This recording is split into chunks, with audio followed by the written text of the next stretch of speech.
Bismillah. Ustaz, titik 3, jadi saya berhenti dulu ya. Assalamualaikum. Apabila ada seorang suami yang tidak mau beribadah sementara istri sudah mengajak, apakah istri menanggung dosa? Bolehkah membenci suami karena tidak mau beribadah? Apakah berdosa? Baik. Quran surah ke-24 ayat ke-26.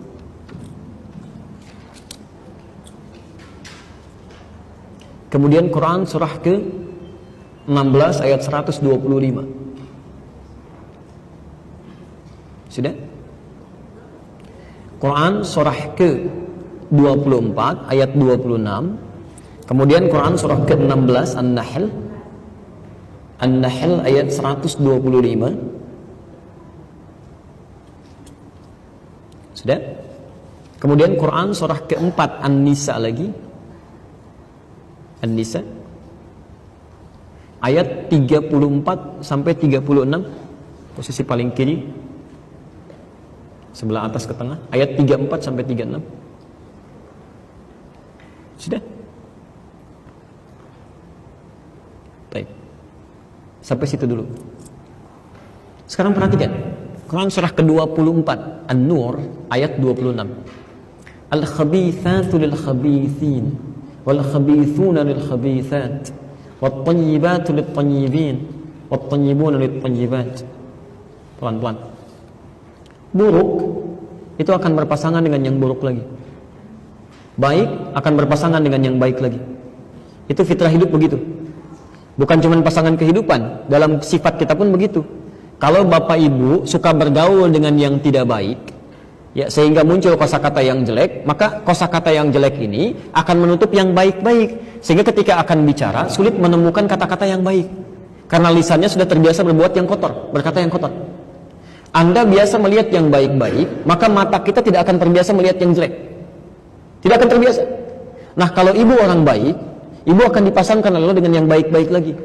Cuman tidak selamanya perjalanan baik itu akan terus berjalan dengan baik. Akan ada ujian-ujian kehidupan yang mungkin bisa merubah perilaku itu. Coba cek, barangkali saat pertama menikah dalam kebaikan, alhamdulillah mungkin baik gitu kan, jalannya baik. Atau sama-sama ada yang kurang baik, tapi yang satu memperbaiki diri. Ini poinnya. Bisa jadi ini dua kemungkinan. Yang pertama dua-duanya baik, cuman ketika dalam perjalanan ada godaan-godaan kehidupan yang merubah dia jadi tidak baik. Atau sebaliknya, dua-duanya kurang dekat dengan Allah, yang satu mendapatkan bimbingan kebaikan, yang satu lagi belum mendapatkan bimbingan itu. Ya. Yang perlu dicatat, jika salah satu pasangan sudah disampaikan oleh Allah dengan pasangan yang lainnya sebagai pasangan dalam hidupnya, pertama, Allah sudah memberikan ujian kehidupan pada dirinya. Itu yang terbaik yang diterima pada awalnya. Apakah Asiyah memilih untuk dipasangkan pada Firaun? Tidak. Tapi ternyata rumah surganya itu ada di Firaun.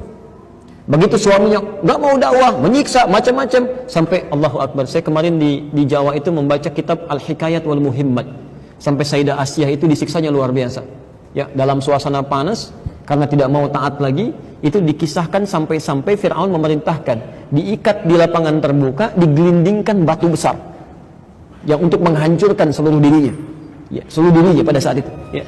Dalam keadaan itulah kemudian hal yang luar biasa itu, maka bermohon kepada Allah. Ya Allah, saya ridha walaupun harus diwafatkan sekarang, tapi mohon ganti semua ini dengan dibangunkan rumah di surga. Sampai kemudian diabadikan dalam Al-Quran itu. Rabbibnili baitan fil jannah, ya, wa najini min fir'auna. Ya Allah, bangunkan bagi saya satu rumah di surga dan selamatkan saya dari keburukan Firaun. Maka diwafatkan seketika, dan batu yang menggelinding itu tidak sampai membuat beliau menderita. Karena seseorang kalau sudah diwafatkan kan tidak ada rasa lagi dan sebagainya. Dan kemudian diberikan surga. Anda bisa perhatikan, suami dalam seburuk seperti Firaun, ya, kemudian tidak bisa memilih Asiyah untuk mendapatkan seperti itu. Asalnya istrinya belum dapat hidayah. Ketika sudah mendapat hidayah, istri jadi baik. Itu berdakwah terus, berdakwah pada suami, suami jadi buruk dan sebagainya. Apa kemudian yang terjadi? Ternyata sifat keburukan-keburukan yang ada pada suami itu menjadi bagian dari dakwah untuk istrinya. Ada pahala di situ. Pahala untuk mengajak, pahala pada kebaikan dan sebagainya. Karena ibu nggak bisa milih kan, ibu bisa berikhtiar dari awal. Ya, saya ingin pasangan yang begini, tapi kemudian Anda pilih itu juga. Dan Allah kemudian tetapkan, itu takdir yang dijalani. Kalau melihat pasangan kemudian ada yang tidak sesuai dalam kebaikan, pertama kali jangan dicela. Jangan dicela. Tapi berusaha untuk merubah itu pada kebaikan.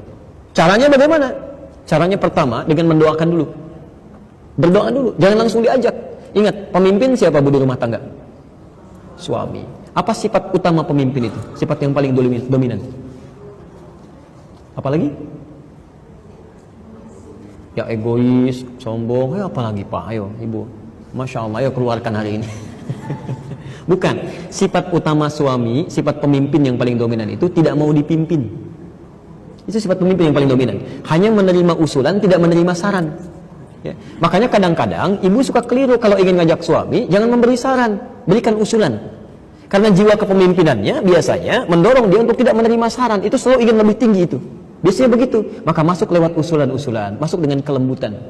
Ya, ada seorang di Bekasi itu ada seorang ibu ya, bermasalah dengan suami, cuman gara-gara persoalan mau sujud, suaminya turun pakai lutut duluan, istrinya belajar pakai telapak tangan. Begitu suami pulang ke rumah, ya karena agak malam, kemudian tidak sempat ke masjid, sholat di rumah, istrinya melihat begitu turun pakai lutut duluan. Begitu selesai, tidak tanya pembukaan, tidak macam-macam, langsung mengatakan, "Papa sholatnya tidak sesuai sunnah." Suaminya kan, kenapa mah? Harusnya pakai telapak tangan dulu turunnya, bukan pakai lutut. Ya suami naik, mama yang tidak baca hadis.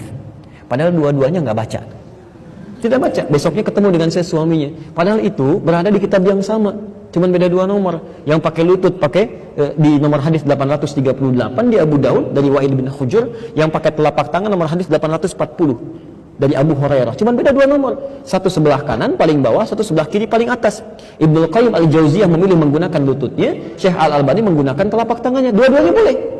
Dua-duanya boleh. Dipakai lutut, pakai telapak tangan gak ada masalah. Yang masalah pakai kepala duluan. Ini belum apa-apa udah ramai di situ. Nah, tapi poinnya adalah masuk lewat jalur yang keliru. Jadi kalau ada sesuatu yang salah, bagaimana cara masuknya? Quran surah 16 ayat 125 tadi. Ud'u ila sabili rabbika bil hikmah. Ajaklah ke jalan Tuhanmu dengan hikmah. Dengan hikmah. Ya, sejelek-jeleknya sifat buruk ini ya pasangan sendiri.